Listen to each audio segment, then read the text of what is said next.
차량 핸들 오른편에 무전기 같은 작은 장치가 설치돼 있습니다. 자세히 들여다보니 경찰의 음주 단속에서 흔히 볼 수 있는 측정기와 비슷합니다. 술을 마시면 운전대를 잡을 수 없게 하는 이른바 음주 시동 잠금 장치입니다. 국내에서 개발한 장치입니다. 자동차와 연결돼 있는데 혈중 알코올 농도가 어느 정도인지에 따라 다르게 반응합니다. 실제 성능을 실험해봤습니다.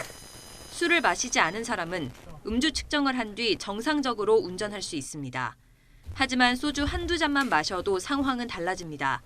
차에 탑승해 같은 방식으로 측정하자 탈락 표시가 뜨고 버튼을 눌러도 아예 시동이 걸리지 않습니다.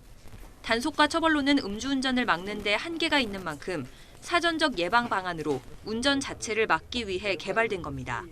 알코올하고 반응을 해서 전기적인 신호가 발생이 되는 센서이고요.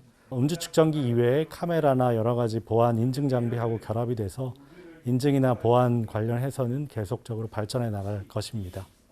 지난 2019년 음주 적발 기준을 높이고 처벌도 강화하는 윤창호법이 도입됐지만 음주운전은 끊이지 않고 있습니다.